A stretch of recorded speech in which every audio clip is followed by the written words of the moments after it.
Okay, അപ്പോൾ കൊച്ചു കുഞ്ഞുങ്ങളുടെ പല്ലുകൾ എങ്ങനെയാണ് വൃത്തിയാക്കേണ്ടത്? പല്ല് മുളച്ച ഉടൻ തന്നെ പേസ്റ്റും ബ്രഷും ഉപയോഗിച്ച് വൃത്തിയാക്കണമെന്നില്ല. അതിന് പകരമായിട്ട് വളരെ സോഫ്റ്റ് ആയിട്ടുള്ള നനച്ച തുണി ഉപയോഗിച്ച് പല്ലും മോണയും റെഗുലറായിട്ട് വൃത്തിയാക്കി കൊടുത്തിരിക്കണം. 1 വയസ്സാകുന്നതോടുകൂടി കുട്ടികൾക്ക് വേണ്ടിയുള്ള പേസ്റ്റും ബ്രഷും ഉപയോഗിച്ച് വേണം കുഞ്ഞുങ്ങളുടെ പല്ല് വൃത്തിയാക്കി കൊടുക്കാൻ. അത് രാവിലെയും വൈകുന്നേരവും നിർബന്ധമായിട്ടും നമ്മൾ ചെയ്തു കൊടുക്കണം.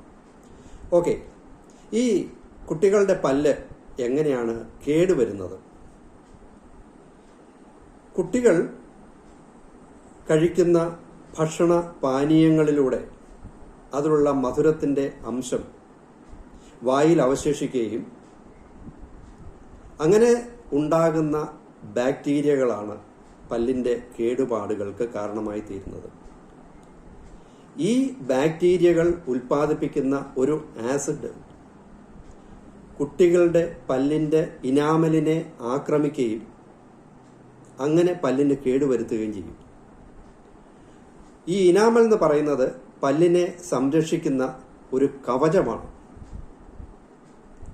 അപ്പോൾ കുട്ടികളുടെ ഈ ഇനാമലിന് പൊതുവെ കട്ടി കുറവായിരിക്കും.